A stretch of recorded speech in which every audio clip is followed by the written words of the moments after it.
بخیل کیا کرتا ہے؟ بخیل پیسے کو روک لیتا ہے، مال کو روک لیتا ہے۔ بخیل کا کام یہ ہے کہ وہ اپنے مال کو روک لیتا ہے، وہ جہاں دینا ہے اسے وہاں نہیں دیتا۔ تو مولا فرما رہے ہیں کہ اپنے نفس کے بارے میں بخیل ہو جاؤ ہر اس چیز کے حوالے سے کہ جو حلال نہیں ہے، جو ناجائز چیزیں ہیں اس کے بارے میں بخیل ہو جاؤ کہ نہیں، یہ کام میں تمہارے حوالے نہیں کروں گا، اس کا اختیار میں تمہیں نہیں دوں گا، میں بخیل ہوں، میں تمہارے ساتھ سخاوت نہیں کروں گا، تمہیں آزاد نہیں چھوڑوں گا، تمہارے لیے چیزوں کو آسان نہیں بناؤں گا۔ اب وہ جب نفس کے ساتھ تم بخیل ہو جاؤ گے تو اسے چاہے وہ اچھا لگ رہا ہو یا برا لگ رہا ہو، یعنی ایسا ممکن ہے کہ بعض شخصیات کا نفس جب اس سے حرام کاموں کو روکا جاتا ہے تو اسے انہیں اچھا لگتا ہے، نفس کو اچھا لگتا ہے، مگر زیادہ تر ایسا نہیں ہے۔ زیادہ تر تو جب حرام کاموں سے، لذت والے کاموں سے، لذیذ کاموں سے نفس کو روکا جائے گا تو نفس کو برا لگے گا۔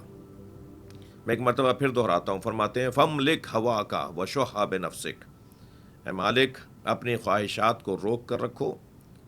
اما لا یحل لکا، ہر اس چیز سے جو حلال نہیں ہے،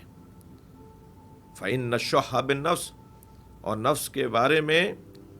بخل، نفس کے بارے میں تنگی، سختی، الانصاف منہا، یہی اس کے لیے انصاف ہے اور یہی اس کا حق ہے۔ اب فیما احبت اور کرہت، جب تم ایسا کرو گے تو تمہارا نفس کبھی